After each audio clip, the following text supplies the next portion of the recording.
Bien, bonjour, lundi 2 juillet, 11 heures. Je suis ravi de vous retrouver pour cette quatrième conférence de notre webinaire consacré aux solutions pratiques pour développer les compétences des collaborateurs. Et bien sûr, j'attache comme à l'accoutumée compétences des collaborateurs et performance de l'entreprise, compétitivité de l'entreprise. Notre webinaire est composé de 12 conférences que nous avons découpées en 3 cycles. Et nous arrivons là au terme de notre premier cycle qui était intitulé « Professionnaliser les salariés, pourquoi, comment ». Nous avons débuté cela le 23 avril. Nous avons donc abordé la question des compétences pour gagner en performance. Ensuite, nous nous sommes interrogés sur le fait de former des salariés volontaires ou pas à la formation. Et puis, dernièrement, donc au mois de juin, nous nous sommes interrogés sur les modalités pédagogiques avec cette conférence qui interrogeait, en tout cas qui suscitait l'intérêt à travers la formation. Ce n'est peut-être pas ce que vous croyez. Aujourd'hui, on va faire une forme de synthèse peut-être de ces premières conférences à travers comment construire des actions de formation, de professionnalisation efficace. Et donc, on va se poser des questions sur les modalités de mise en œuvre, de la conception, jusqu'à l'évaluation finalement de la formation, voire même les impacts dans le process de l'entreprise en situation de travail. Pour répondre à ces questions, je suis ravi de retrouver notre partenaire et néanmoins ami, Jean-Pierre Willems. Jean-Pierre est expert consultant en droit de la formation et droit du travail.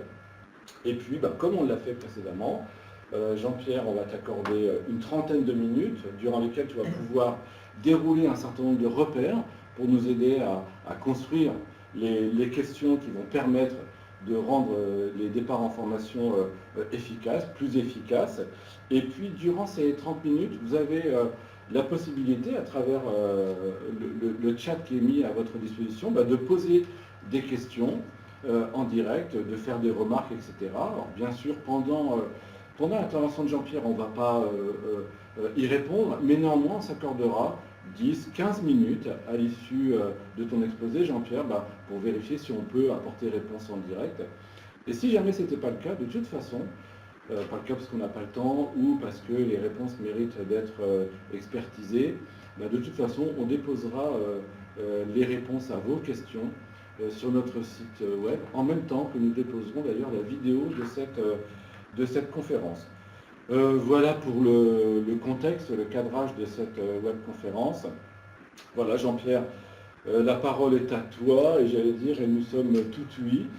Et puis peut-être que je m'accorderai peut-être le privilège d'intervenir en direct si j'avais besoin d'éclairer tel ou tel point. Avec plaisir. Bonjour Bernard, bonjour à tout le monde. Alors, une conférence de synthèse, comme l'a dit Bernard, sur ce premier cycle, avant de vous parler de la réforme à partir de la rentrée. Comment rendre des actions de professionnalisation efficaces ou s'assurer qu'elles le soient. Alors on a choisi le terme un peu générique d'action de professionnalisation. Ça inclut la formation, mais il faudra aussi se poser la question de savoir si la formation est toujours la meilleure réponse, la plus appropriée pour tout besoin de développement de compétences, car comme nous l'avons vu dès la première conférence, il s'agit moins de travailler sur les besoins de formation que sur les besoins de compétences et de trouver quelles sont les formules les mieux adaptées. Alors, une dizaine de questions aujourd'hui pour vérifier que l'on a bien préparé une action de formation. La première n'est pas propre à la formation elle-même, mais à ce à quoi elle doit servir. Toute formation a un objectif qui lui est extérieur, c'est-à-dire qu'on fait une formation en vue d'eux. La formation est un moyen, ce n'est pas une fin en soi. Donc le premier travail n'est pas tant sur le produit, formation, sur le service que l'on va mettre en place, organiser ou acheter, il est sur pourquoi faire. Et avec une nécessité de clarifier ce que l'on attend de la formation, et on verra, de partager ces objectifs également avec les salariés, de manière à ce qu'ils soient parfaitement en phase avec la finalité de la formation. Alors la première étape, c'est pourquoi mettons en place cette action de formation, qu'est-ce qu'on en attend? Est-ce qu'on en attend de la performance économique? C'est-à-dire, est-ce qu'on en attend une amélioration de la relation client, du gain de productivité, la capacité à réaliser une activité nouvelle, à mieux maîtriser tel ou tel matériel? Donc, est-ce qu'on est sur le champ de la performance économique? Est-ce qu'on est sur le champ de la performance sociale? Ce qu'on attend de la formation, c'est que les salariés soient mieux intégrés dans une équipe, par exemple, ou qu'ils aient un confort de travail supérieur en ayant une meilleure maîtrise des situations de travail. On peut avoir les deux types d'objectifs à la fois ou en parallèle, mais il est nécessaire de clarifier la finalité de la formation, ce qui va nous permettre ensuite de répondre à une seconde question, qui est: à quoi verrons-nous que l'action que l'on va mettre en place a réussi? C'est-à-dire que la question de l'évaluation, des indicateurs qu'on va utiliser pour savoir si on a eu raison de faire ce que l'on a fait, s'il fallait le faire de cette manière-là, etc., ça se détermine avant. La question de l'évaluation n'intervient pas après la formation. C'est au moment où on la met en place, avant même qu'elle ne soit conçue, que l'on va se poser cette question: qu'est-ce qui pourra nous montrer que l'action a réussi? Quels sont les indicateurs de réussite de l'action? Et ces indicateurs de réussite, il est indispensable de les partager non seulement avec le salarié qui va suivre l'action, mais également avec le ou les formateurs qui interviendront en cours d'action, de manière à ce que la commande soit la plus précise possible sur voilà pourquoi on vous envoie ou on vous demande de former nos salariés, ou on vous envoie nos salariés en formation. Donc deux questions liées, mais très déterminante dès le départ. Un, pourquoi mettons en place cette action? Quelles sont ses finalités? Et à quoi verrons-nous qu'elle a réussi et qu'on a eu raison de l'organiser de cette manière-là, à ce moment-là, pour ces personnes-là? Et donc on ne s'est pas encore posé de questions sur l'action elle-même, simplement sur sa finalité, sur son pourquoi. Juste à ce niveau, la réflexion, c'est donner du sens finalement à ce que l'on va mettre en œuvre. Au-delà même de la définition d'un plan de formation qui est formaté par des obligations calendaires, etc., c'est donner du sens pour l'entreprise et pour les collaborateurs. On s'est souvent beaucoup concentré sur le produit, formation, et insuffisamment sans doute sur la finalité. Or, la formation est un moyen, la finalité, bien évidemment, est première et plus importante que le produit lui-même. Donc, il est fondamental, et lorsqu'on organise une formation, on communique beaucoup auprès des salariés sur le produit. La formation à telle date, avec tel programme, avec tel contenu, organisé de telle manière, tu te déplaceras de telle manière, etc. Et les informations principales, c'est pas ça. Ça, c'est les informations secondes. L'information principale, c'est si on organise cette formation, voilà quel est l'objectif, et voilà à quoi on pourra vérifier que cette formation a bien réussi, que c'est un succès. Deux premières questions fondamentales. Ensuite, et nous avions abordé ça lors de la deuxième conférence, la question du volontariat des salariés. Pour garantir le mieux possible les conditions de l'efficacité de la formation, il faut vérifier si les salariés sont partants ou pas pour se former, s'ils trouvent un intérêt à la formation. La formule empruntée à Bertrand Schwartz, c'est un salarié ne se forme que s'il y trouve intérêt et par une action de volonté. Et si on ne vérifie pas d'une part l'intérêt des salariés pour la formation, l'intérêt qu'ils pourraient y trouver, et puis d'autre part, s'il n'y a pas des freins à la formation, des réticences qui pourraient apparaître ou naître chez les salariés, soit sur le contenu, soit parce qu'ils ne partagent pas la finalité, soit parce qu'ils l'ont mal apprécié, soit sur les modalités, soit sur le moment où c'est organisé. Bref, nous avions passé en revue tous les freins possibles en disant qu'il faut absolument lever les freins avant la formation pour que les gens soient dans les meilleures conditions possibles pour recevoir la formation, mais aussi pour s'y impliquer, car il n'y a pas de véritable formation sans implication de la part de ceux qui la suivent. Nous reviendrons sur cet élément-là lors de l'évaluation. La formation, c'est une appellation qui nous vient du marketing, mais la formation est une servuction.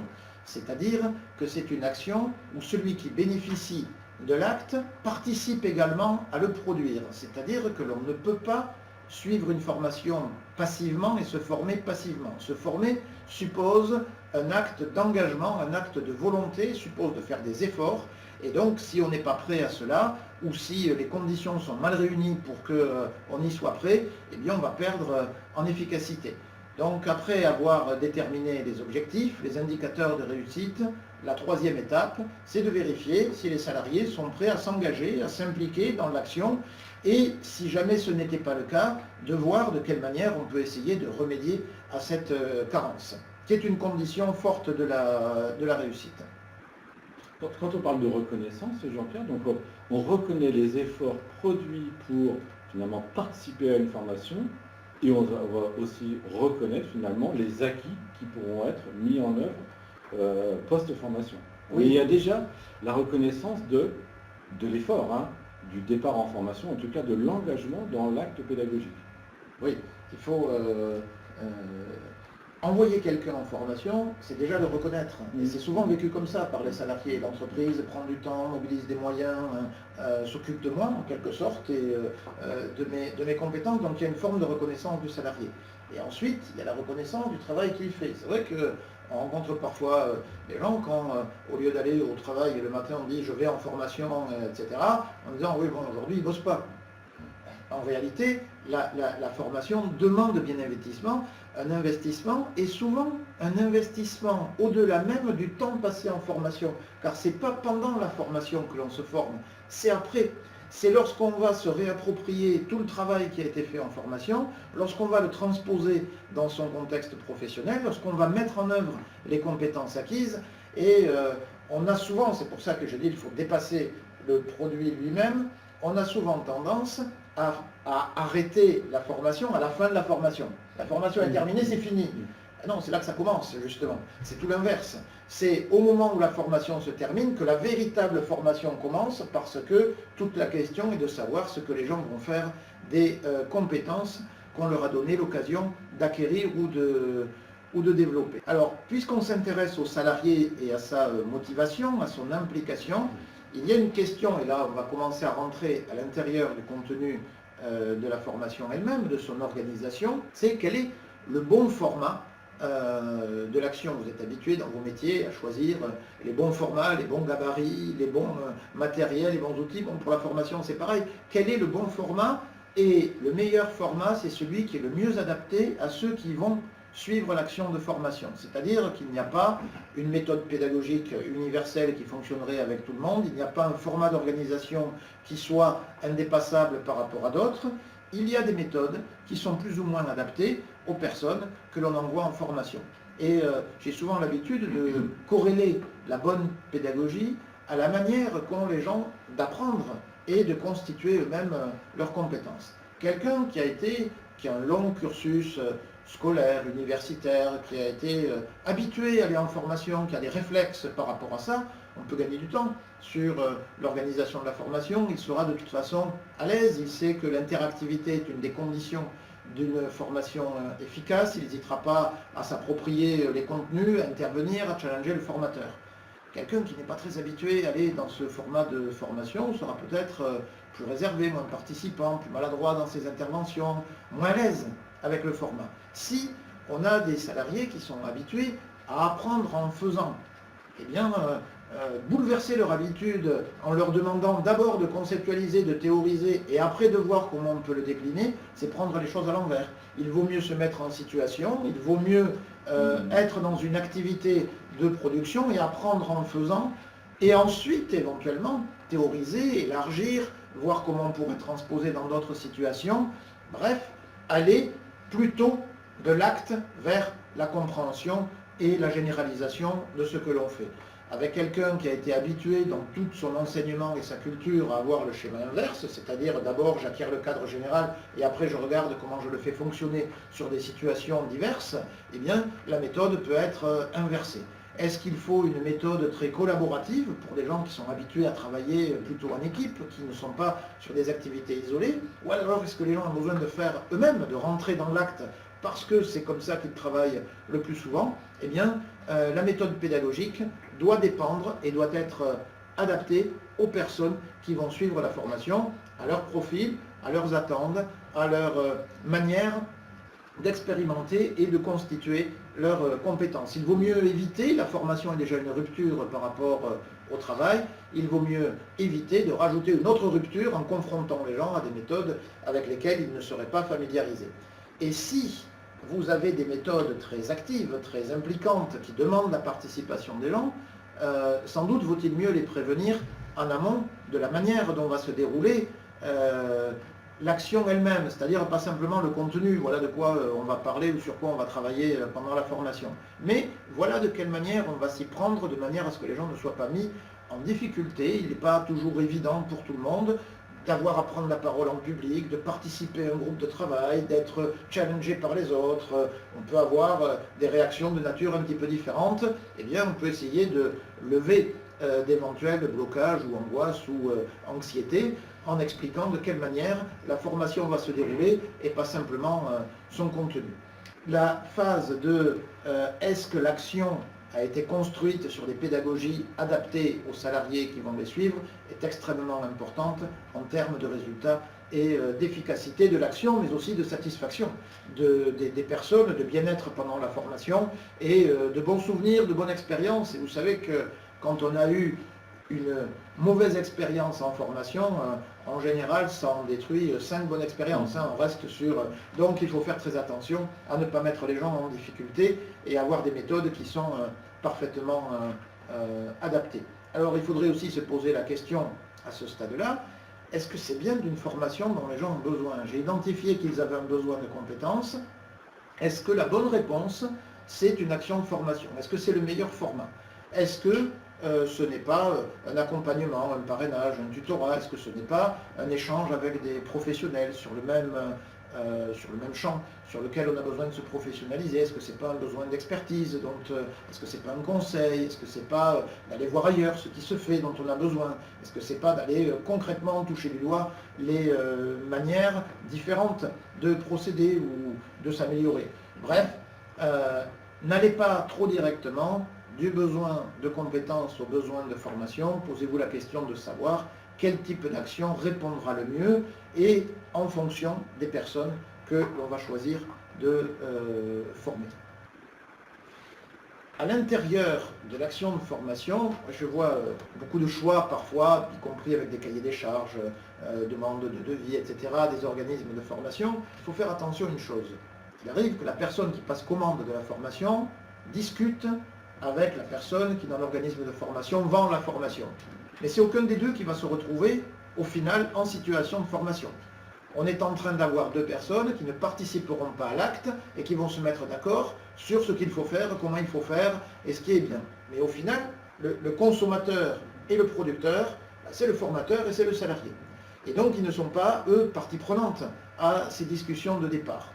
Et derrière, parfois, des effets d'enseigne d'organismes de formation, au final, c'est bien un formateur qui est dans l'atelier, dans la salle, sur le matériel ou avec la personne pour travailler avec elle, pour lui faire acquérir des compétences. Et il est très important que cette relation entre le formateur et la personne qui va être formée soit non pas encadrée, mais en tout cas préparée en amont, parce qu'une même formation peut être animée par des gens qui ont construit leur expertise très différemment. Soit parce qu'ils sont experts du domaine, parce qu'ils ont fait des études approfondies dans ce domaine-là, ils ont eu un enseignement technique très pointu et donc ils sont capables de dupliquer ça, soit parce qu'ils ont construit leur savoir par l'expérience et ils ont eu l'occasion dans cette expérience-là de toucher à des domaines qu'ils sont en capacité de transmettre, soit peut-être parce qu'ils ont travaillé dans des endroits qui ont connu le succès.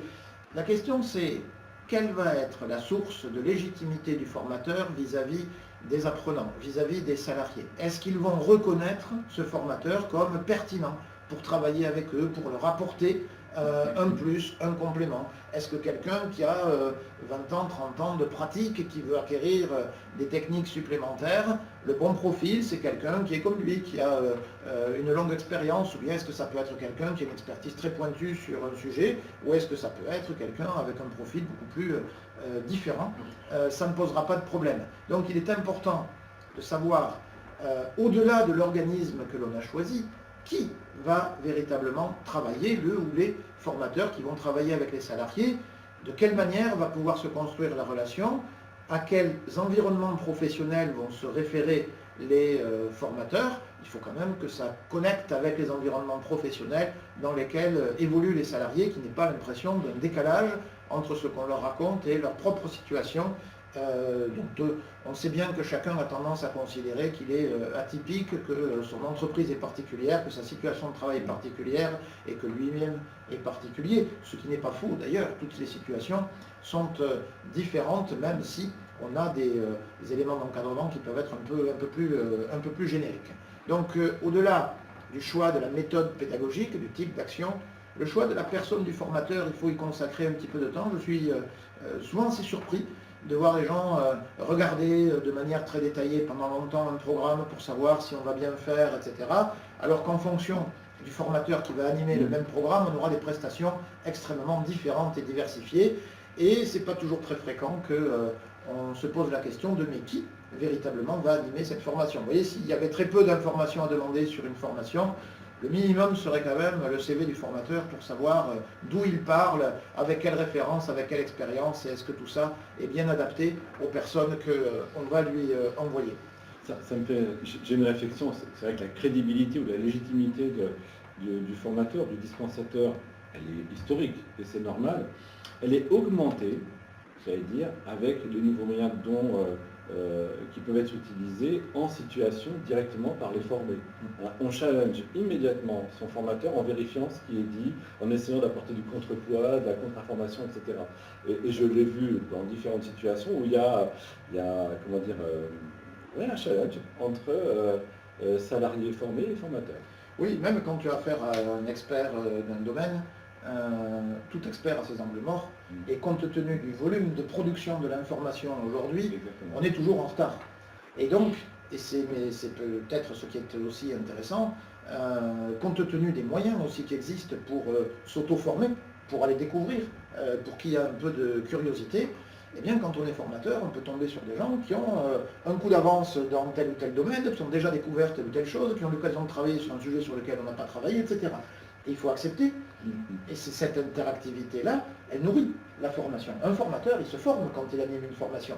Mais il faut accepter d'être dans cette posture d'échange, d'interactivité, et pas simplement d'expertise, je vais remplir, moi je sais, et je vais remplir. Descendante. Mais c'est ça, oui. Voilà. Jusqu'à présent, c'était quand même oui, très organisé. C'était le modèle de la salle de classe.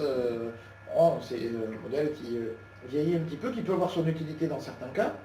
Mais c'est vrai qu'on a aujourd'hui des gens qui demandent à être beaucoup plus actifs, beaucoup plus participatifs, à challenger aussi le formateur qui doit admettre qu'il n'a pas forcément une expertise qui est tout terrain dans tous les domaines, etc.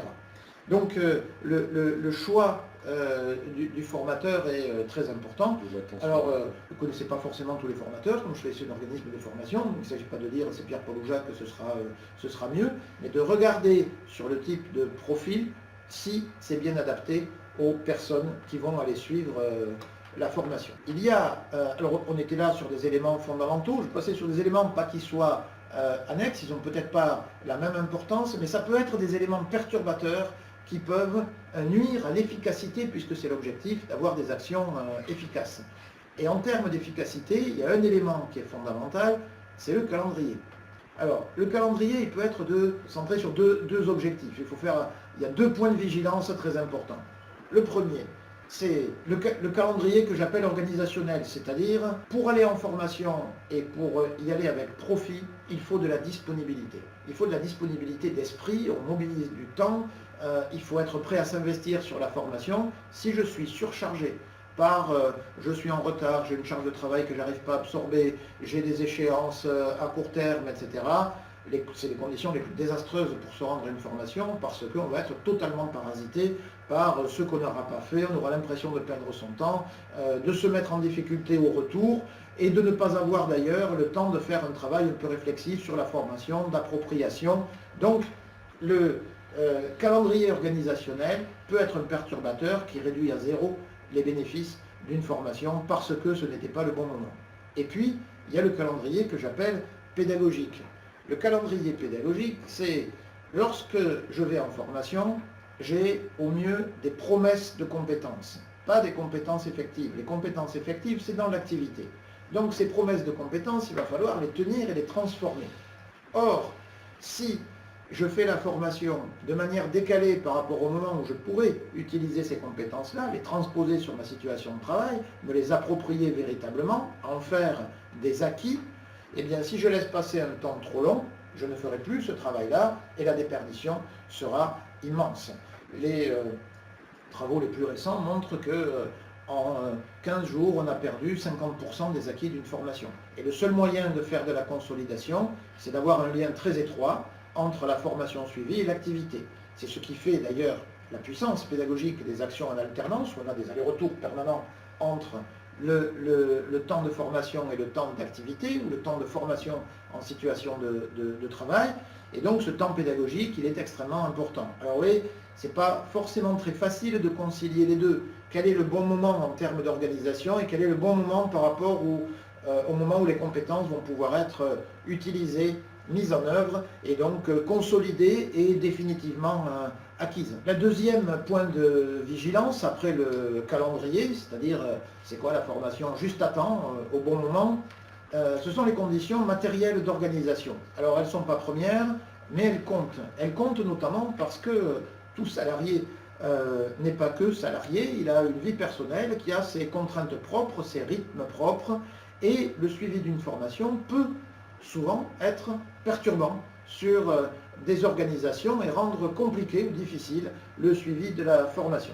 Et donc ce qu'il faudrait identifier, c'est est-ce que la formation telle qu'on se propose de l'organiser, de la mettre en œuvre, est-ce qu'elle est de nature à générer des contraintes supplémentaires, nouvelles, voire même des incompatibilités avec les contraintes personnelles du salarié en dehors de sa vie de travail, que d'ailleurs je ne suis pas censé connaître dans le détail. Donc c'est peut-être quelque chose qu'il faut vérifier avec les salariés au départ, c'est-à-dire anticiper un petit peu tôt par rapport au moment de la formation, en regardant si la formation nécessite ou pas des déplacements, si on la fait plutôt dans l'entreprise, plutôt à l'extérieur.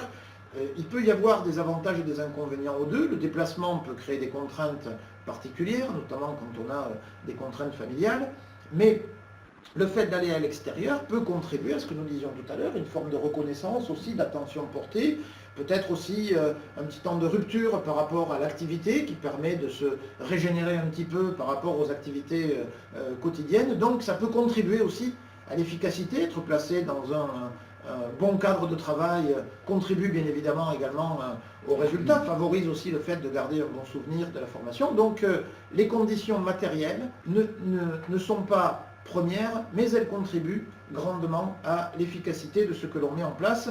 Et on sait que les salariés en général d'ailleurs ils sont particulièrement sensibles au fait que l'on prenne en compte d'éventuelles contraintes personnelles. D'une manière plus générale d'ailleurs, on pourrait élargir, et peut-être que l'entreprise devrait se poser à elle-même une question, c'est quelles sont les conditions de réussite de l'action de formation. Et les conditions de réussite, elles ne sont pas toutes chez le prestataire de formation, ou le formateur, ou le salarié.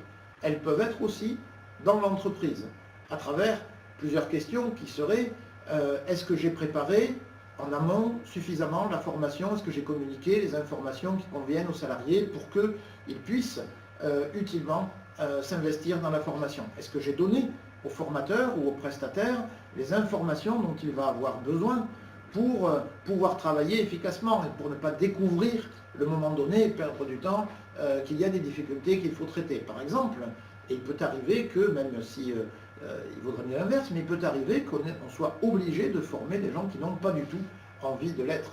Mais la formation est indispensable parce que ça fait partie des activités qu'ils auront à réaliser, etc. Mais il n'y a pas au départ, il y a plutôt de la réticence. Eh bien, cette information-là, elle est capitale pour le formateur parce qu'il ne va pas organiser la formation de la même manière s'il sait qu'arrivent des gens enthousiastes qui ont envie et qui sont dans l'attente de cette formation, ou s'il sait qu'il aura des personnes qui viennent à reculons avec aucune envie de s'investir et de s'impliquer, et du coup, il va devoir changer et sa posture et peut-être ses méthodes et adapter ce qu'il avait prévu de faire. Donc, il est très important de communiquer au formateur, et je ne dis pas simplement à l'organisme de formation, je dis bien au formateur lui-même, de vérifier que les informations lui parviennent, de communiquer des informations sur la finalité, les objectifs, les conditions de réussite, le fait de savoir si les salariés sont motivés ou pas, si cette formation, c'est eux qui ont demandée ou si elle est imposée, comment ils vont devoir l'utiliser ensuite, quel impact ça peut avoir sur leur situation, s'ils ont dû faire des efforts pour venir, etc. Bref, leur parler des gens qu'ils auront en face d'eux, parce que c'est le meilleur moyen de les préparer à avoir une prestation qui soit parfaitement adaptée. Et ça, l'entreprise doit se poser cette question, qu'est-ce qu'il faut que je communique comme information pour que la formation se passe dans les meilleures conditions possibles? Qu'est-ce qu'il faut que je fasse moi? Est-ce qu'il faut que je libère les gens? De quelle manière? Etc.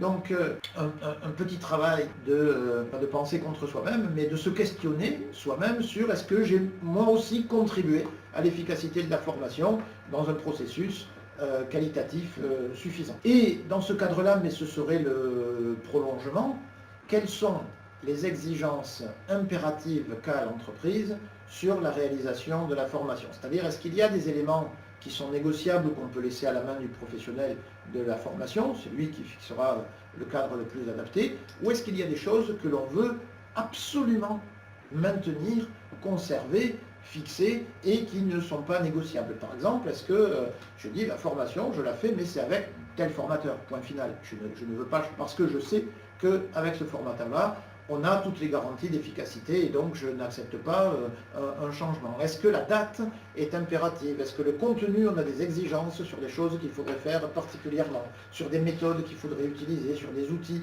qu'il faudrait utiliser également? Bref, quels sont les impératifs non négociables et quels sont les éléments sur lesquels l'organisme peut avoir plus d'autonomie pour, en bon professionnel, organiser cette action de formation. Et nous en arrivons à la dernière question, celle de l'évaluation. Alors, comme je le disais, et je reprends le terme, la formation est une séduction, c'est-à-dire une action où le bénéficiaire est aussi coproducteur, car il n'y a pas de formation sans implication, sans participation des salariés qui se forment.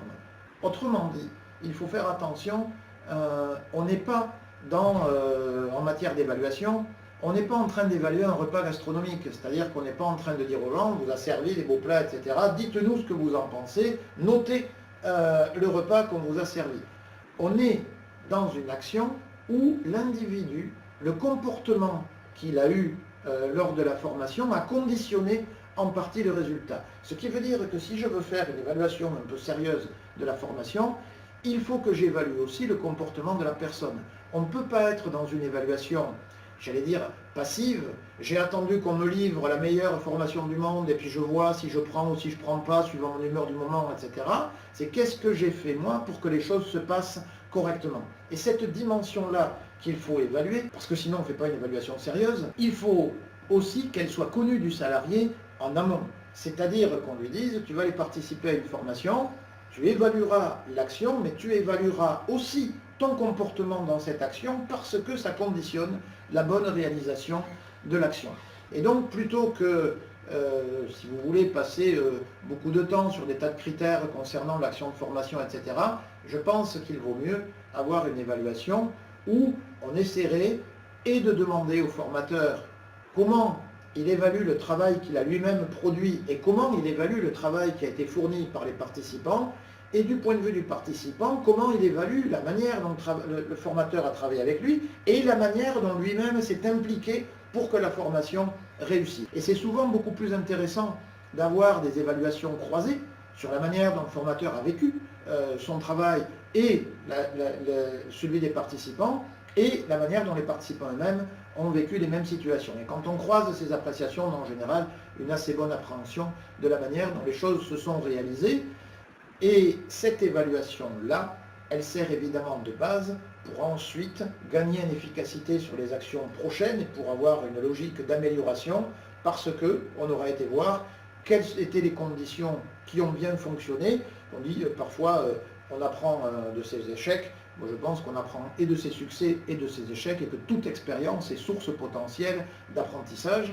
Et donc quand ça se passe bien, il est très important de savoir pourquoi ça s'est bien passé, c'est pas le fruit du hasard. Pourquoi on a réuni les bonnes conditions pour que les choses fonctionnent, et évidemment, si ça ne se passe pas bien, d'identifier ce qu'il faudrait éventuellement améliorer. Mais ne jamais tenir pour acquis le succès parce que ça s'est bien passé, considérer que la fois d'après, il en ira automatiquement de même. Alors tout ce travail d'évaluation, il est très important que le salarié en soit informé avant. D'abord qu'il soit informé de savoir si lors de la formation on l'évaluera ou pas. Parce que c'est souvent une grande source d'anxiété pour les salariés. Est-ce que je vais être évalué? Est-ce que quelqu'un, un tiers qui ne me connaît pas, qui ne va pas travailler, va porter un jugement sur ce que je fais? Est-ce que je vais être apprécié sur une situation qui n'est pas une situation habituelle, qui est une situation de formation, qui n'est pas une situation de travail? Et donc il faut essayer de déminer tout ça en disant Jean, voilà comment se passera l'évaluation, voilà la part que tu y prendras, et on te demandera aussi de dire ce que tu penses de ta propre implication dans la formation en question, dont le résultat ne peut pas dépendre uniquement de l'organisme de formation ou du formateur, mais dépend aussi de l'entreprise, la manière dont elle a organisé l'action, et le participant, la manière dont il s'est comporté dans l'action.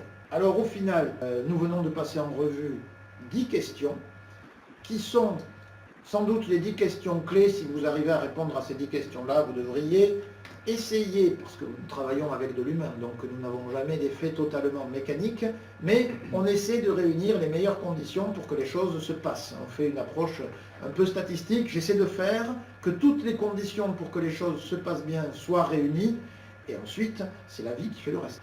On ne remet pas les 10 questions qui ont tracé ton intervention. Tu veux qu'on les repasse en revue? Non, non, moi je me suis abstenu d'intervenir et de poser d'autres questions parce que, je voyais le temps qui courait, je me disais, tiens, on va peut-être être en dehors des clous. Et peut-être y a-t-il eu des questions, Stéphanie, durant l'intervention de Jean-Pierre? A priori, non, donc tout ça a été très clair. Donc on a apporté les réponses. Je ne vais pas faire la synthèse de cette synthèse, mais en tout cas, moi je retiens une chose, c'est si on donne du sens, etc., la première des choses à faire, je crois que c'est donner du temps. C'est donner du temps pour en gagner, donner du temps pour bien analyser finalement la situation, les conditions, la personnalité du stagiaire, du formateur, etc., etc. Tout ce temps est un gage, si ce n'est pas de réussite, en tout cas de mise en efficacité. Et je crois que ce temps, ce n'est pas que celui du remplissage du formalisme, du cas à cocher, j'ai bien informé les ERP, j'ai bien respecté la date. C'est le temps qui va permettre de donner une intelligence de la situation finalement au départ en formation. On manque tous de temps, c'est vrai, et quelles que soient nos fonctions, ça ne nous paraît pas être un temps à privilégier. Et pourtant, à travers ton intervention, je crois que si véritablement on veut soutenir le développement de son entreprise à travers le développement de la compétence des collaborateurs, il faut s'accorder ce temps, non pas minimal, mais optimal, qui va véritablement ambitionner le départ en formation et donner du sens finalement à un plan qui va réunir la conclusion et la réussite de toutes les actions de formation qui ont été mises en œuvre durant l'année. Quand on fait une formation, on prend du temps pour former les gens, on consacre des moyens financiers pour former les gens. Ce serait dommage que tout ceci parte en fumée, simplement parce qu'on n'a pas pris une demi-heure ou une heure en amont pour bien préparer et se poser quelques questions qui permettent de sécuriser au maximum, qui peuvent d'ailleurs, dans certains cas, conduire à préférer renoncer à l'action parce que les conditions ne sont pas réunies ou elles ne sont pas à ce moment-là et on le fera plus tard, plutôt que d'avoir une déperdition beaucoup plus importante que la demi-heure ou l'heure que l'on aura passé à se poser les bonnes questions. Donc le temps en formation, c'est le temps minimal finalement.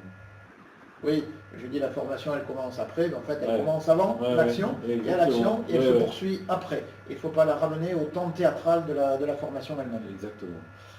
Bien Jean-Pierre, je crois qu'on a en tous les cas respecté nos engagements, d'apporter un certain nombre de repères, d'éléments de réponse qui vont permettre à chacun ensuite de construire ces solutions en entreprise pour professionnaliser les salariés. Le second cycle de notre webinaire débutera en septembre, le 10 septembre. Et là, on a prévu de rentrer de plein pied dans la réforme de la formation. On en parle beaucoup, on s'est abstenu de le faire durant ces 4 premières séances parce qu'on a vu, on a lu que, en tous les cas, les objectifs de cette réforme bougeaient encore. On est rentré dans un cycle maintenant de législation, d'adoption de cette loi qui devrait se faire à la rentrée. Donc le 10 septembre, on sera... Le 10 septembre, la loi devrait être publiée, donc on aura, en tout cas, elle sera connue dans sa version définitive et on pourra travailler utilement. Effectivement, c'est pour cela qu'on avait choisi de se consacrer à la réforme, qu'à partir du moment où les choses seraient stabilisées. Donc nous aurons sur 4 mois un cycle de conférences consacré aux impacts, vous verrez qu'ils ne sont pas mineurs, de la réforme de la formation à venir, que ce soit sur l'alternance, sur l'apprentissage, sur les plans de formation, sur le financement, sur les droits des salariés, sur le marché de la formation, sur les OPCA eux-mêmes. On a une réforme d'ampleur que nous détaillerons avec plaisir avec vous à la rentrée. Et finalement, ce que pourra apporter GFOS PME CGM en adéquation avec la mise en œuvre de cette réforme. Bien, avant de se retrouver donc le 10 septembre, moi Jean-Pierre, on a prévu de se retrouver vendredi prochain à 16 h. Et d'ailleurs, j'en profite pour t'offrir, alors regardez ces petites cartes, la French Print. Elles permettent de soutenir non seulement l'industrie française, mais aussi l'équipe de France. Tu nous fais une démonstration? Non, je ne le ferai pas en séance, mais je t'en offre pour toi et ton fils. Merci beaucoup. Voilà, n'hésitez pas. Et puis, pour ceux qui ne connaissent pas ces cartes, vous pouvez les demander à vos conseillers formation. Ils en sont dotés en nombre. Bien, avant de se retrouver donc le 10 septembre, je vous souhaite un très bel été à Cicato, Jean-Pierre. À très bientôt. Merci beaucoup. Au revoir. À bientôt.